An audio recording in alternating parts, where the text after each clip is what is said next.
This episode of the Old Dogs REI Network is brought to you by Mino Studio.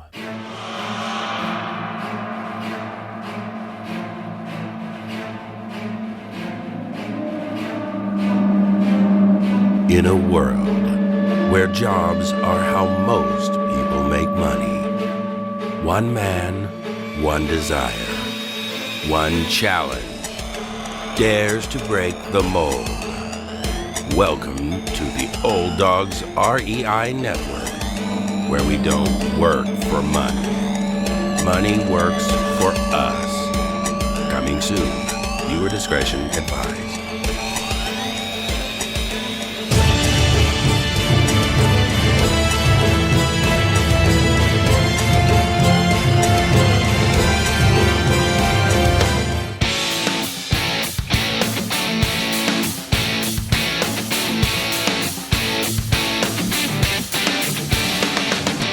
Welcome to the Old Dogs REI Network, where cash flow is king. Real estate investing, the means, so you can enjoy your retirement dreams. This is the show where we cut right to the chase. No sales pitch, no long monologues, just simple how-to real estate investing advice, so you can earn the passive income you need to enjoy your retirement today. And now, your host and chief old dog, Bill Manacero. Welcome to the Old Dogs REI Network. I'm your host, Bill Manacero, and this is the show where 50-plussers and anyone else who wants to join us get solid, no sales pitch real estate investing advice to help generate real cash flow. This podcast airs twice weekly on Mondays and Fridays, and if you aren't already a subscriber, shame on you. Go to iTunes or Apple Podcasts, type in Old Dogs, spelled D-A-W-G-S, find our podcast, and subscribe. Well, we've got a great guest for you today. I'm really stoked. We talk pretty much to a lot of real estate people and those that work within the real estate industry, but he has a very different background, and he's an investor, but he's also doing other things. Let me tell you who we're talking about here. This is Joe DeSanto, and Joe built a $1 million post-production company, produced critically acclaimed films, and an Emmy Award-winning TV show. He's invested millions of dollars in real estate and semi-retired by the beach by age 43.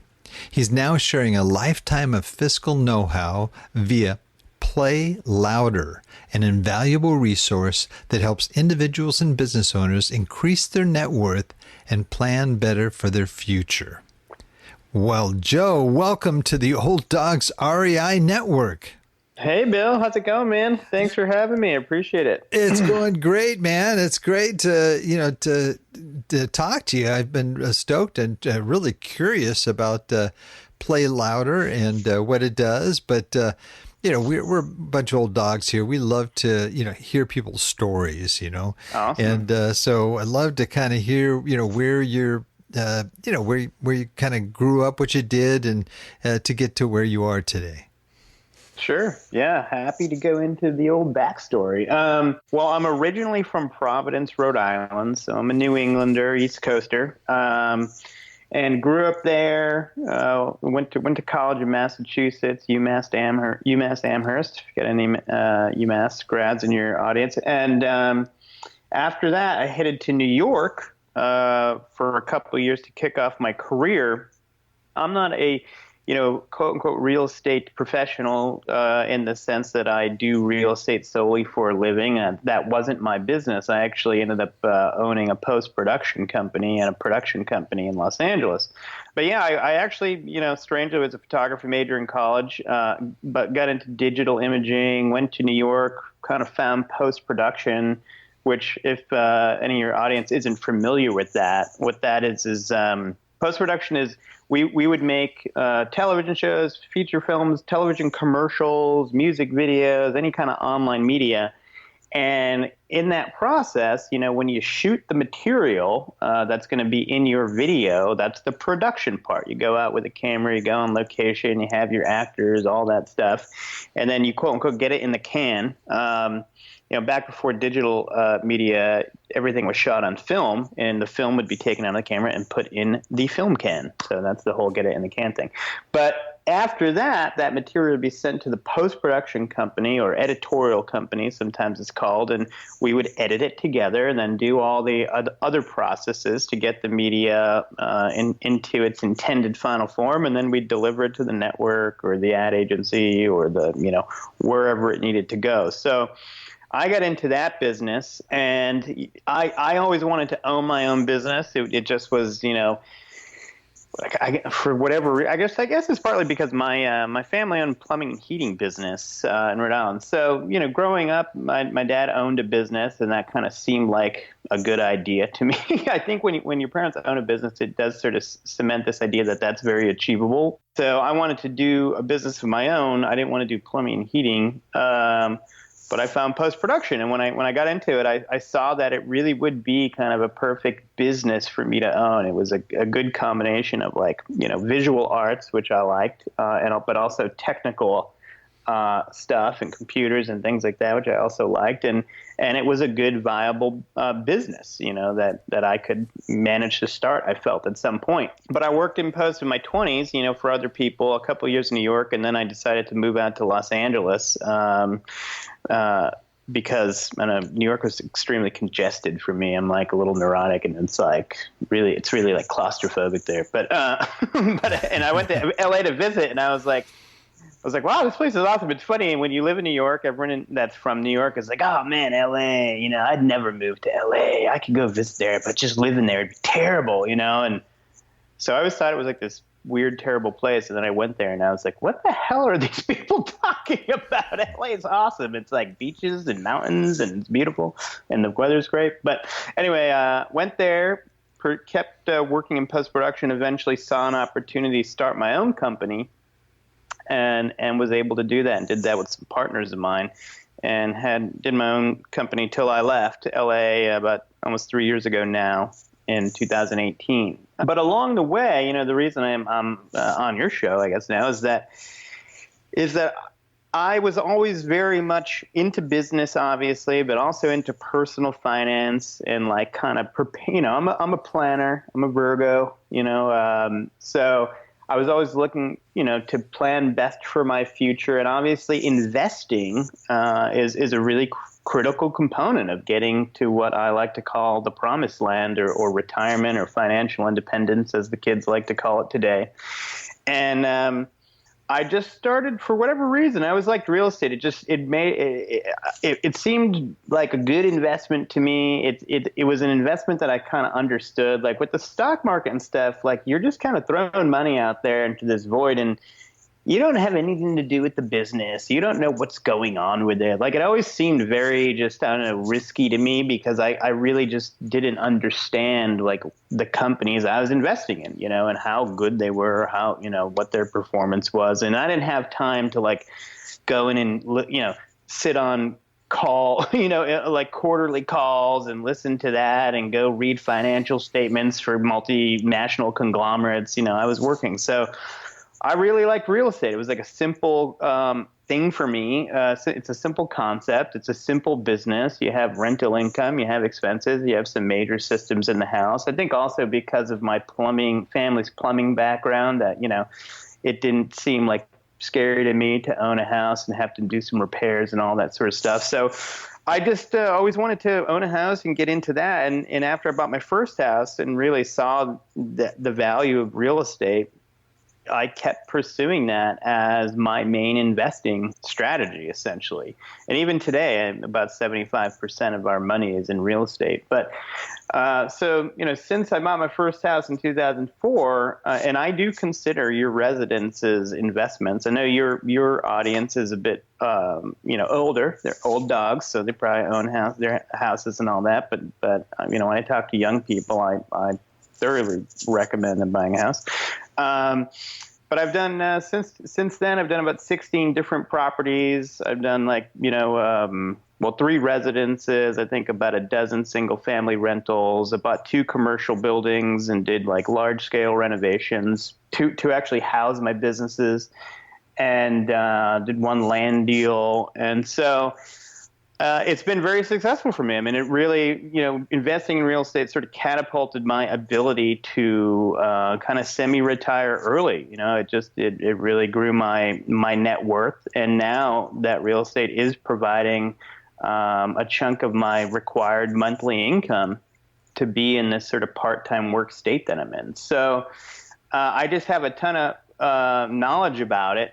I know a lot about buying it, selling it, doing renovations, and being sort of a numbers guy. I'm like sort of an art and math guy, I guess. I really dug in to understanding like how the finances of real estate work. And now that I kind of coach people and help people just generally with finances, I realize a lot of people don't spend time doing the math on stuff. And even real estate investors, they buy these houses and they don't actually have any idea what the IRR on their property was, or exactly what percentage of return they're making on their invested capital, So I spent a lot of time over these years to understand the math behind real estate and make sure I'm getting into good deals. And as I got into the commercial stuff and the price tag got much larger and the risk got much larger, I really needed to have a solid understanding of how these things were going to perform in a variety of scenarios. So I became really good at doing the math on real estate. So it's one of the things now I help people with is to understand how real estate, returns work and how people can, effectively and reliably figure out if they're going to get benefit from investing in real estate versus any other potential investment. So that was a long diatribe, from covering many years. I hope that made sense. I think it did, but I guess we'll know. We'll find out after the show goes live. No, that was excellent. That's excellent. That filled in a lot of the gaps. And so you mentioned that you are you working part-time, like you said, still, or are you, technically retired?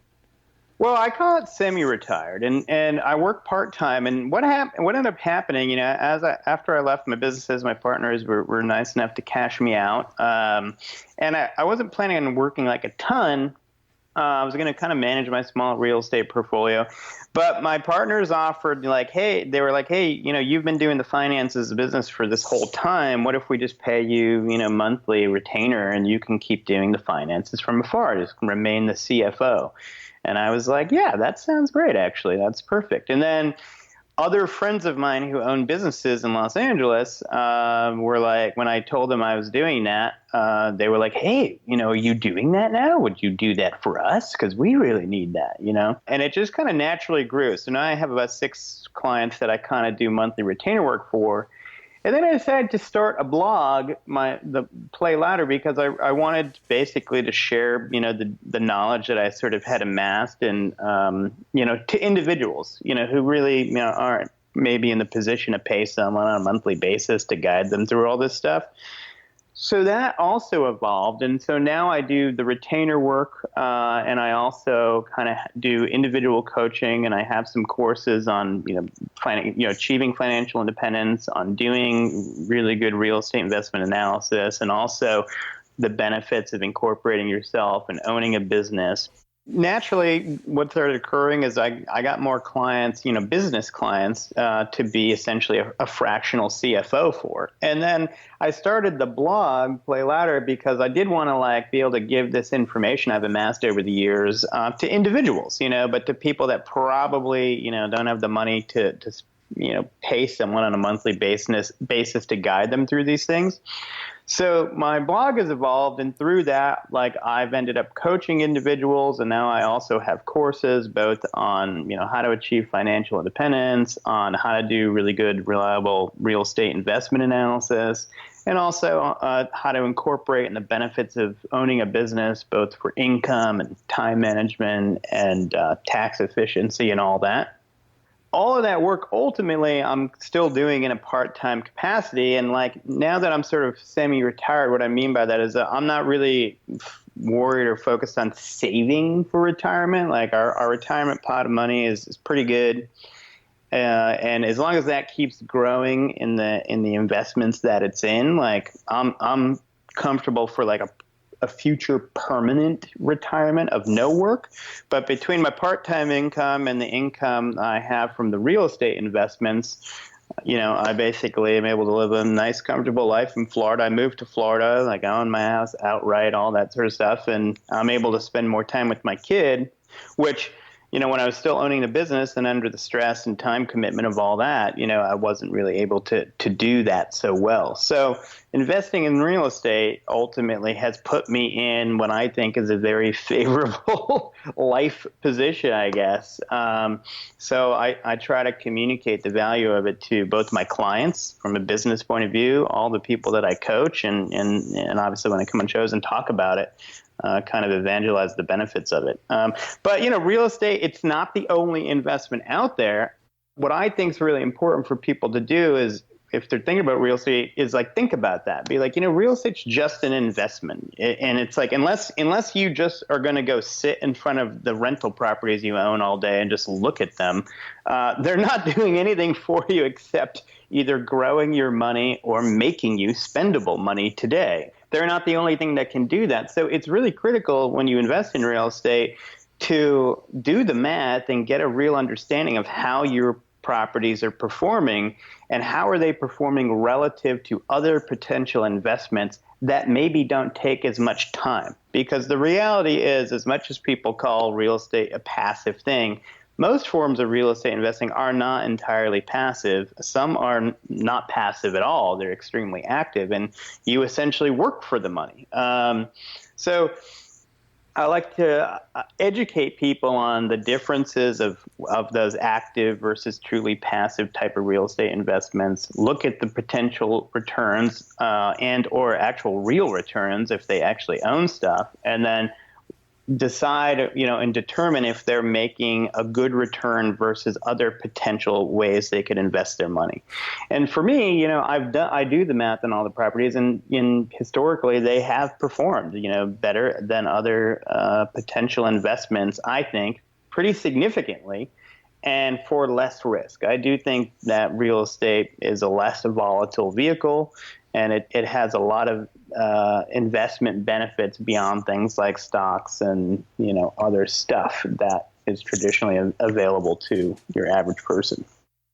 For your investment portfolio, then, your retirement portfolio, are you higher risk in terms of the investments you're making in your nest egg? Are you investing in real estate in that? How would you divide up the percentage of where you're investing there? Sure. Yeah, it's interesting for me because I'm, a little bit younger and kind of in transition to this different state of investing. It's like I'm getting more towards the retirement side where I'm looking more for income and security and capital preservation. But even at that, my total net worth and portfolio is mostly real estate.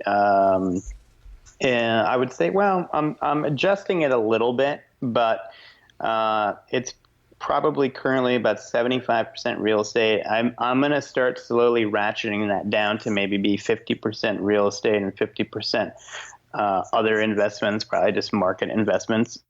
I feel like the real estate is relatively less risky overall because, again, it's a simple business. It's ultimately each piece of property you own is like a small business. It has income and it has expense. Obviously, the risk is related to mostly the market fluctuations in value, but you don't ever really have to sell your real estate if it's cash flowing in like a downturn market. And if you do your market research and are in decent markets, you mitigate your risk even more. So for me, I feel like it's less risky than having a lot of your money exposed to just the stock market.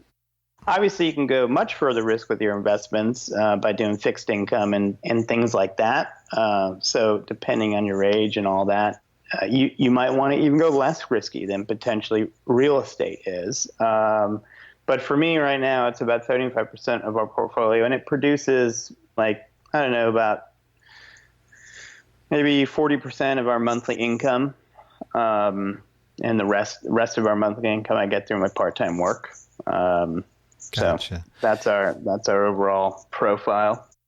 Are you involved in any more passive real estate type investments like in syndications or REITs?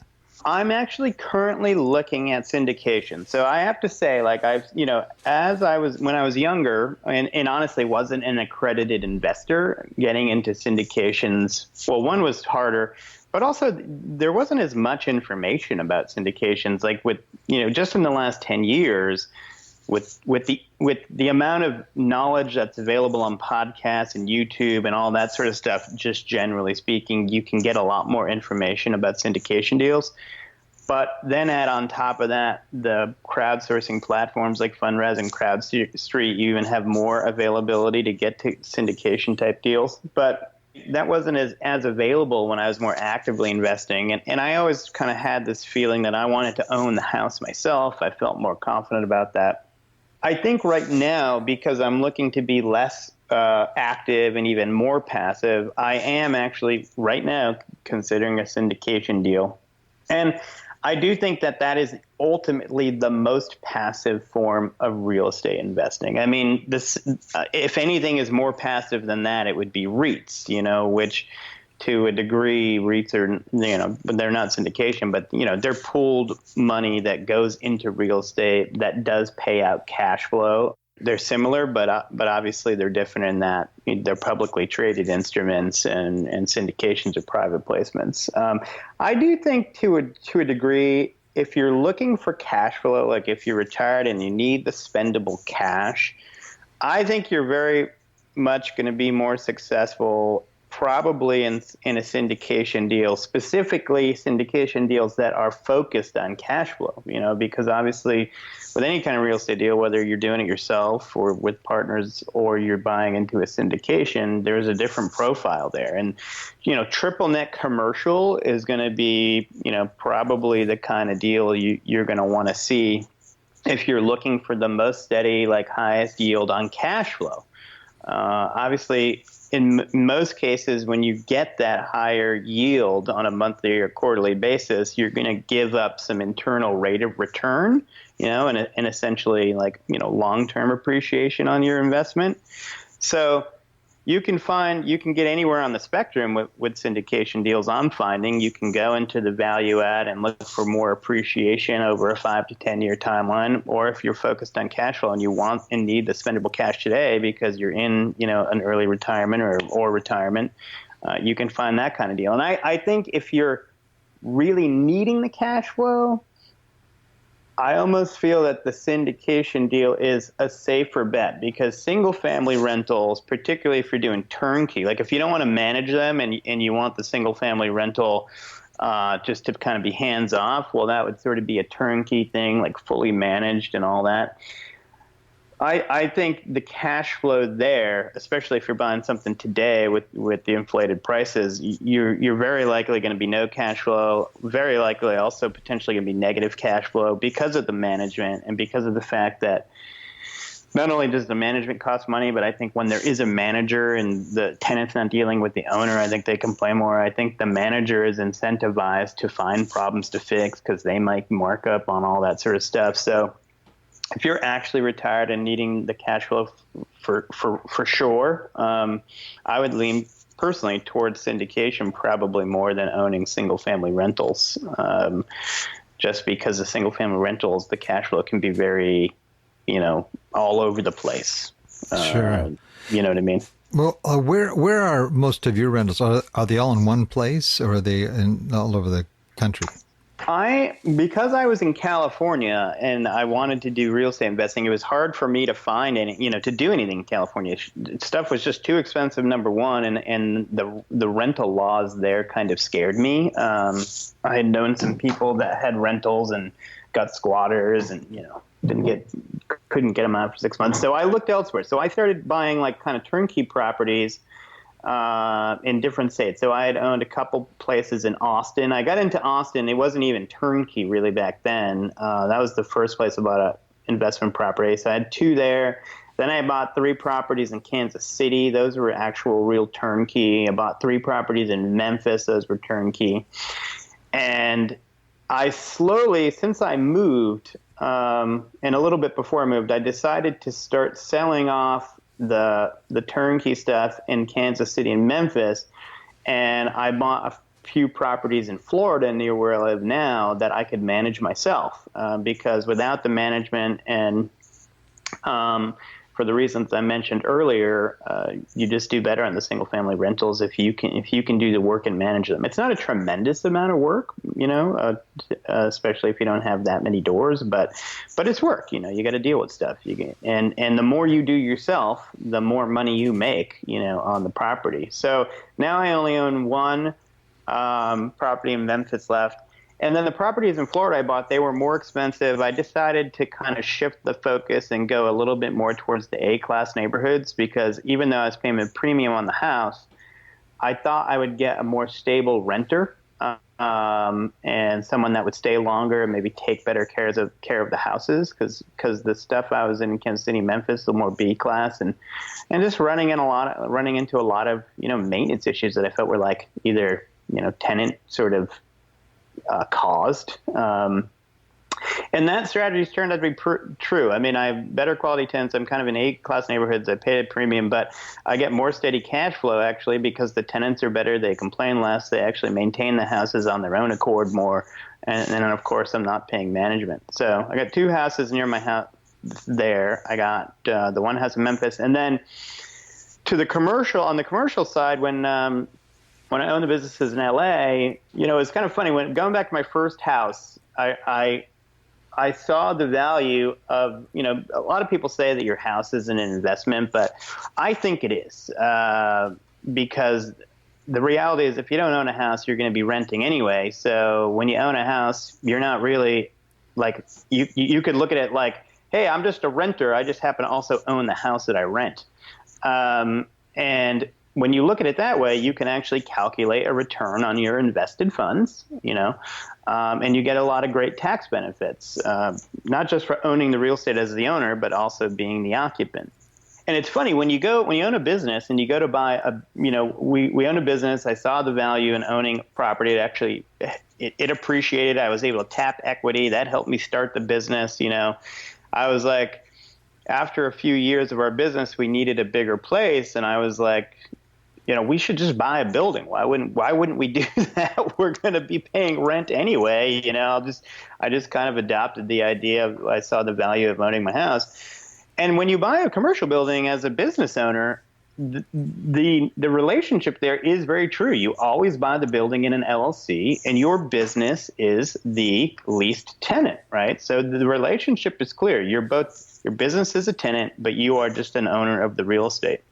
And we did SBA loans, so we only had to be 51% occupants of the building, and then we subleased some of the space and all that, and just treated it as an investment. Is it an office or retail building, or is it an apartment building? This was office. So what we did is to get a better deal and make more of an investment out of it, we found cheaper warehouse space and did like kind of a conversion to creative office space. So I call those development deals because we actually really did have to commit a good amount of money to the project before we knew it would even work. We had to get a certain amount of architectural done while we're in escrow to see if we could actually do the flip to office space from warehouse.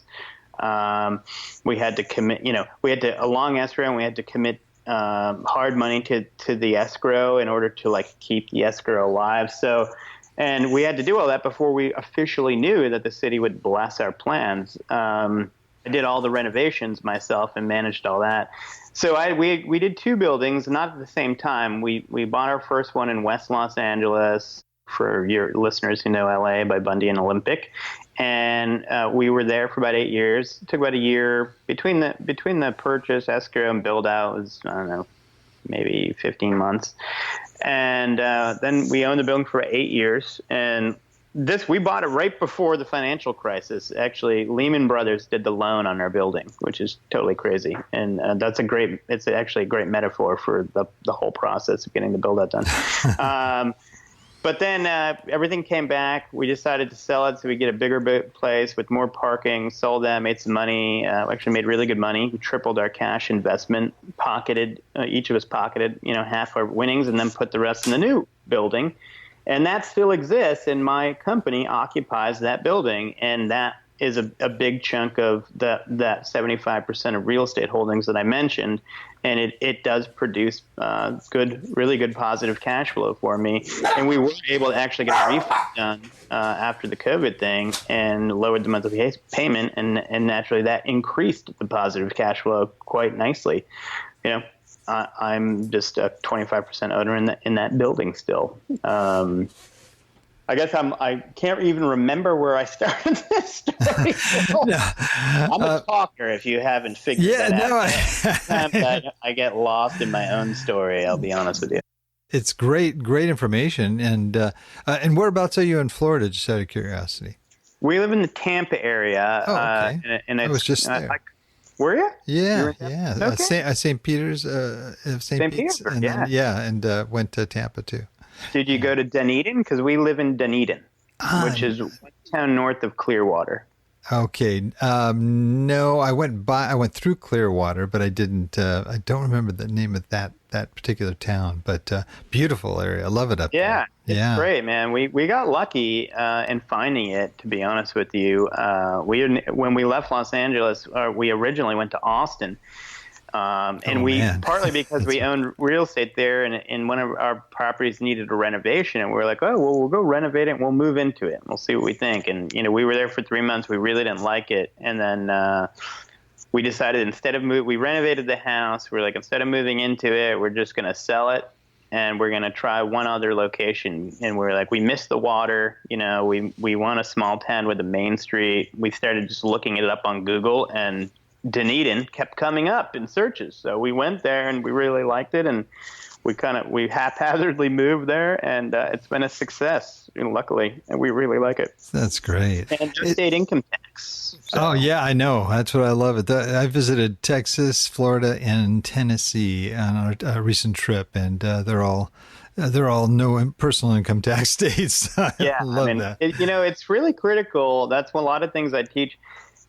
What ends up happening with my work is like the businesses hire me, right? But I say to these owners, I'm like, the business is, sure, you want me to do the finances for the business, and I will. But at the end of the day, you own a business for your own personal financial benefit, right? So if you're not doing your own personal finances also and sort of treating those like a business, well, you're very likely going to shortchange yourself in a significant way. And part of that process in the long-term planning is the tax planning and tax efficiency component.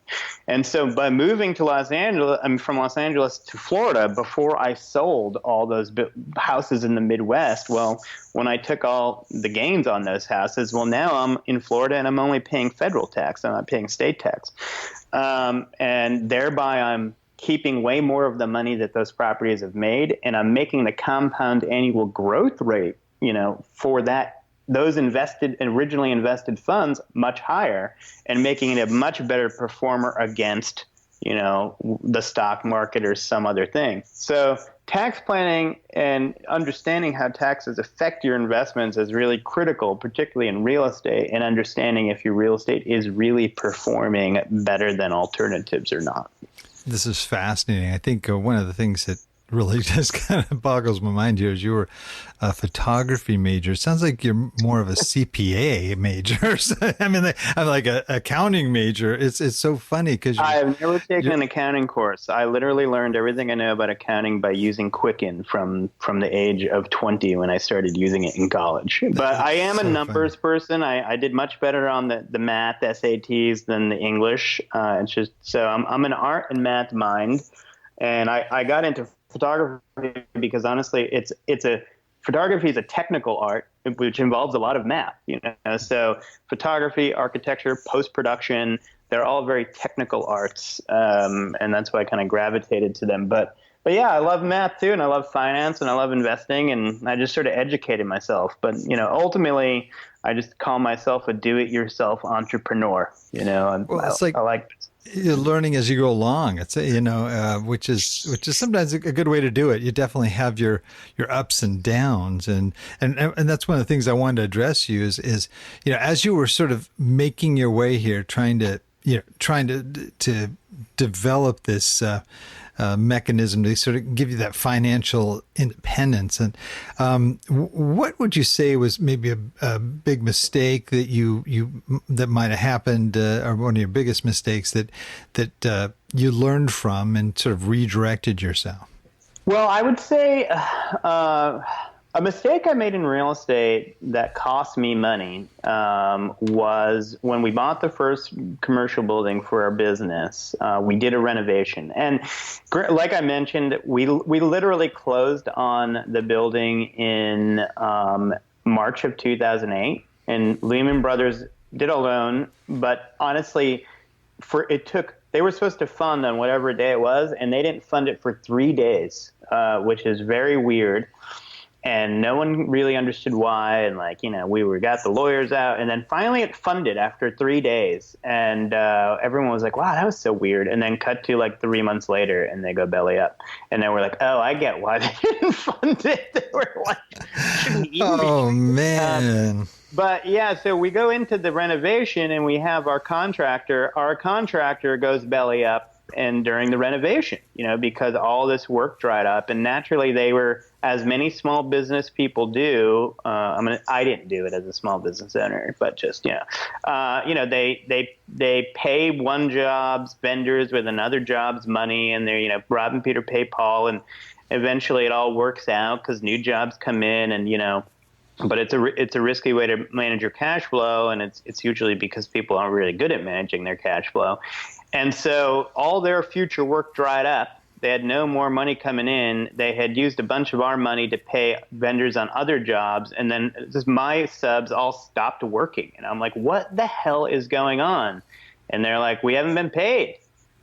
You got to be, whatting me. I've paid for these services. And unfortunately, that money never reached them. So I learned that I should have used a construction escrow company to manage my construction funds and pay the extra amount of money it costs, but have a third party in there that's verifying, all work, vendors are getting paid along the way, verifying all the work is done to the certain stage and all that sort of stuff. Because basically I had paid them about $75,000 that they had not dished out to subcontractors. So that was a big hit, especially when also our construction financing fell through right before we closed, and I had to figure out how to come up with a bunch of money to go through this construction process last minute.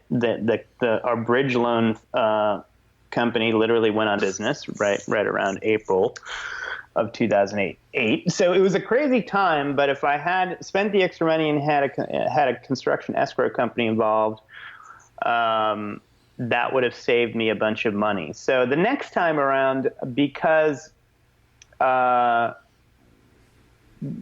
was a better time overall, but the bank we used to fund the loan also did the bridge loan for construction. They acted as the construction escrow essentially and verified that all my money went to them, and then they paid the contractor and verified that everything was done to whatever degree it needed to be done before they dispersed funds. So that was a big lesson that I learned about doing renovations. That's a great story to share and valuable. That I think a lot of our listeners are involved in projects like that, and that really helps out. And the bigger the project, obviously, the more important it is. The more you have to lose too. I'm looking at also too the things that you've done. It's maybe what we call our biggest success here. What did you do that really helped you in terms of making this? Developing your portfolio and getting you off to independence? Yeah.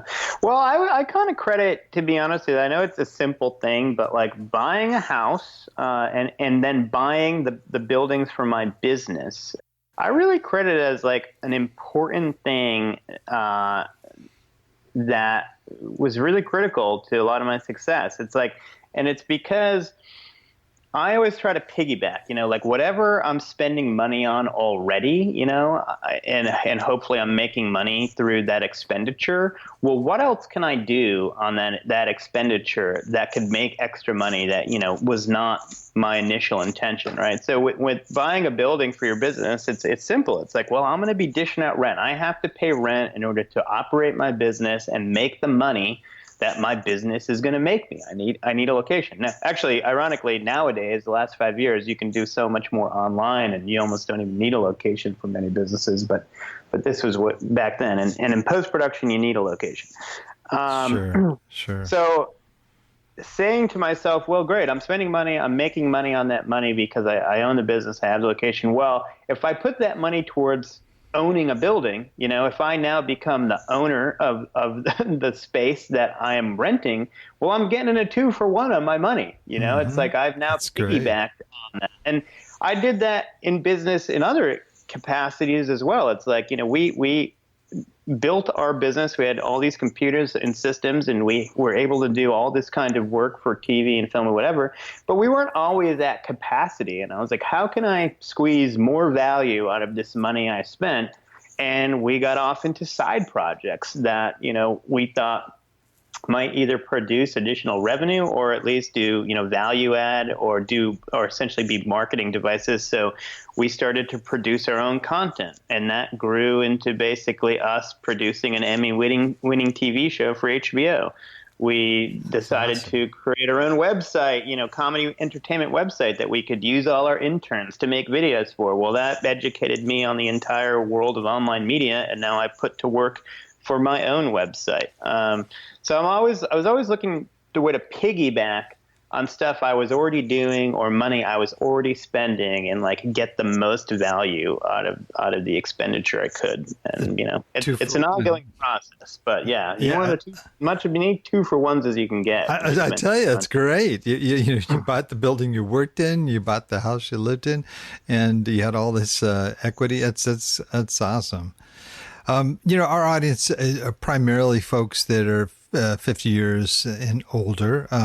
We have a lot of younger people that listen too, but we focus on that group because they're trying to decide, they're either approaching retirement or already in retirement, and either they're realizing they're not going to have the nest egg they thought they would have, right. And they're kind of looking at ways, or they have that nest egg and they really want to maximize it. So they're looking at real estate as a means to be able to do that, to enhance their retirement. And also for those that are actually active investors that are buying properties, they're looking at maybe creating a legacy they can hand down to their kids and so forth. So just wanted to get your 2 cents on what advice you might have for that group from your experience. Yeah. Well, I'm entering this, sort of semi-retired state and looking at my nest egg and my net worth and differently, more like your audience is. And I think, well, one, it's like, do the math, don't shortchange yourself by not doing quality math. And I'll do a little pitch. I mean, I have a free course on my website where I just give my real estate calculator. I've sort of masterminded over the years. It's incredibly thorough, and it'll give you the performance of your property. You can change all sorts of metrics about, well, what if inflation was this? What if appreciation was that? What if, rent increases are only 2%? You can do all sorts of math on there, and it'll give you a year by year output as if any year you want to exit, and give you what the compound annual growth is, also with the cash on cash. It's free. Go check it out. And I have a little walkthrough video on how to use it.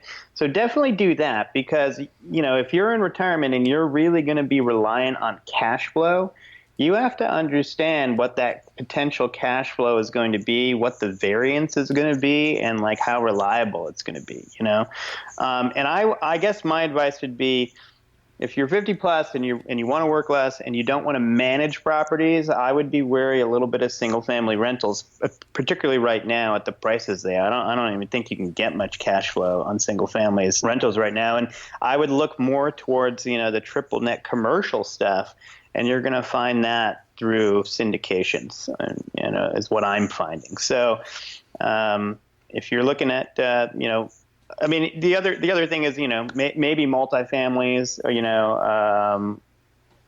would be a better bet, or kind of in between those two things. But if you can get to the triple net commercial, I think you're going to be better off, and you're going to get that steady cash flow, which is what you need, in your older years. And you can, with the commercial, you can get a higher quality tenant from a credit perspective, than your average residential renter.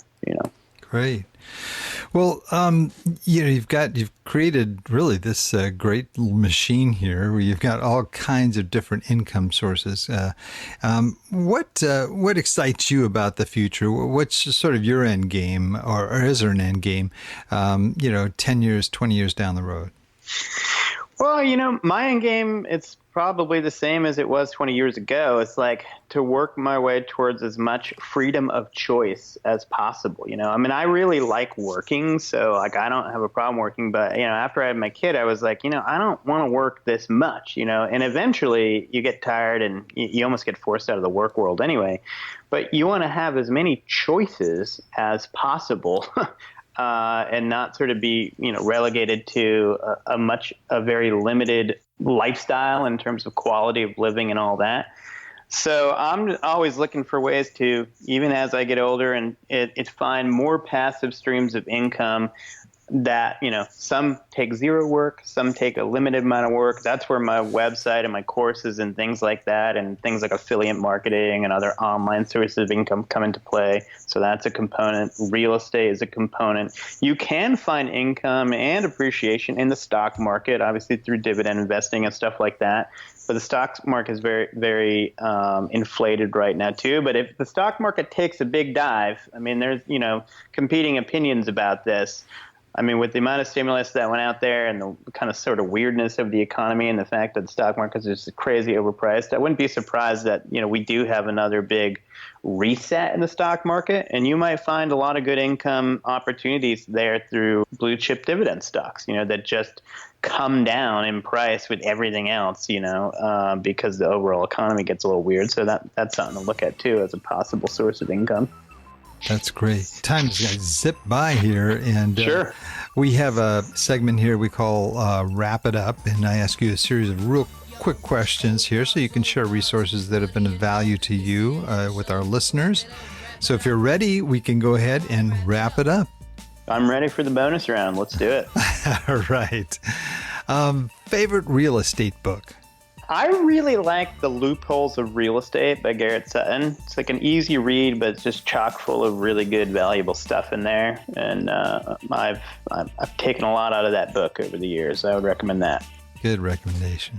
How about just favorite general business book?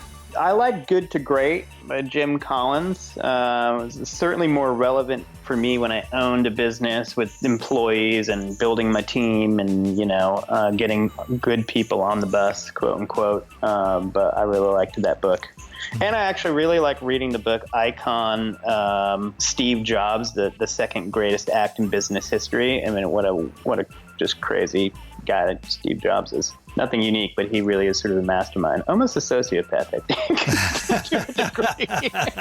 A little mix of both. But. Yeah, commandeer business in that level, you almost got to have ice in your veins. I've never read that. That's really good. Good it's book. You can't put it down.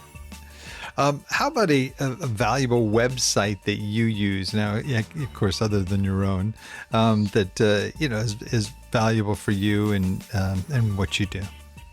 A valuable website for me. Well, I'm not affiliated with these people, so I'm not pitching them in any way. But I do go when I was looking for more pretty good market research in one place. I would go to this website called the Real Wealth Network.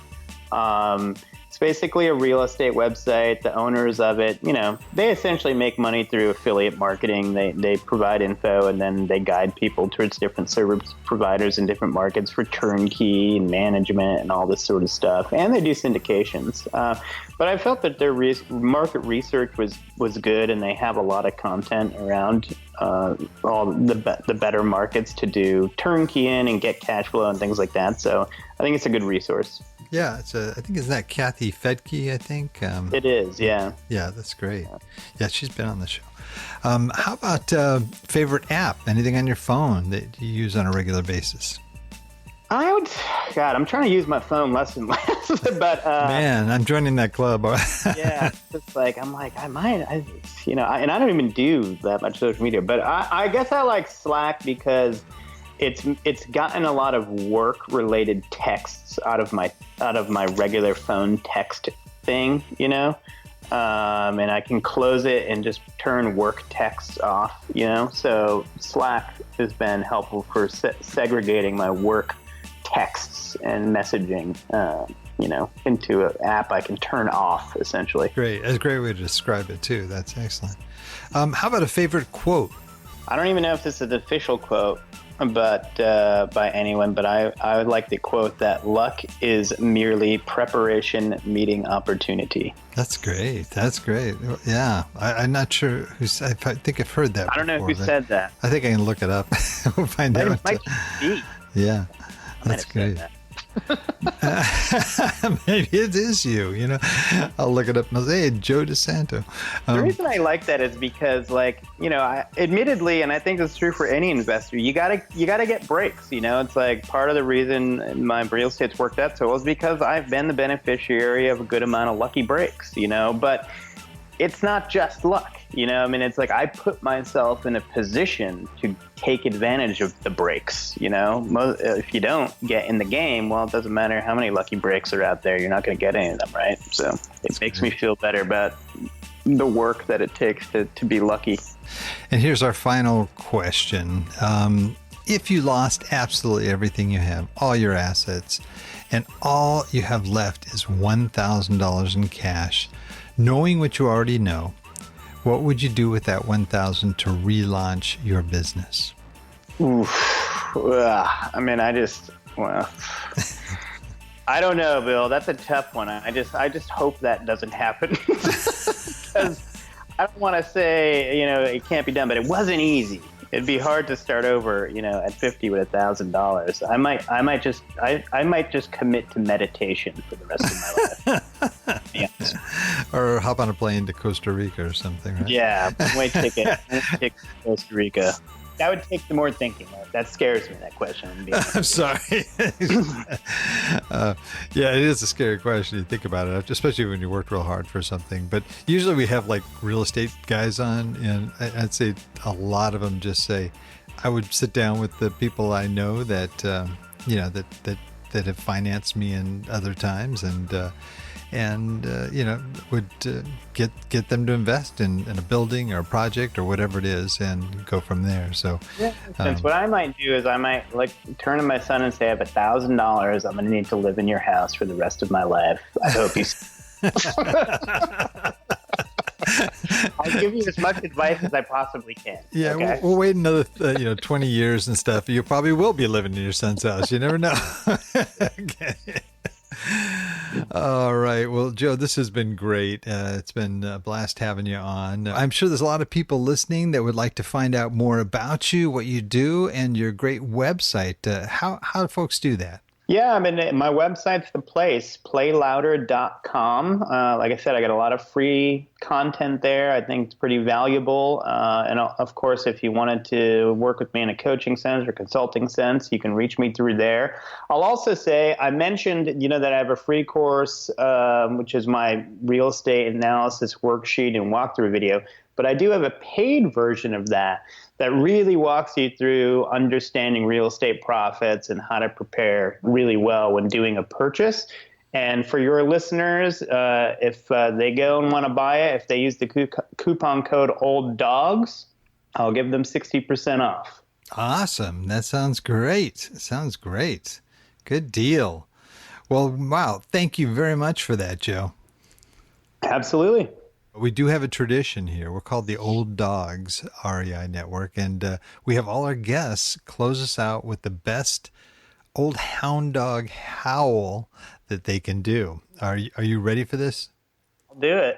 Give it a try. I'm pretty tone deaf, so it's going to be ugly. It's okay. We've had all kinds. Go ahead. Ready? Here we go. Oh, that wasn't bad. That was a real clean C sharp, I think. No, it's great. Got lucky. Oh, man. Well, Joe, thank you so much for being on. Really enjoyed having you. Absolutely, Bill. Thanks for having me. I appreciate it, man. Yeah, and I want to thank all our old dog listeners out there, too, for joining us. I know there's a lot of other things you could be doing right now, but the fact that you've taken the time to join us means a lot, and we really appreciate it. Please note everything that Joe talked about today is going to be outlined in detail in our show notes on the Old Dogs website at olddogsreinetwork.com/blog. And you're going to look for the episode with Joe DeSanto. Well, that's it for today. Remember, cash flow is king and real estate investing the means. Until next time, keep moving forward and may God bless. Thank you very much for visiting the Old Dogs REI Network. We would greatly appreciate if you would stop by iTunes and let us know what you think of the show. We would love if you could subscribe to the podcast, give us a 5-star rating, and write a review. The more ratings and reviews we receive, the more visible the podcast will be to others. Thank you.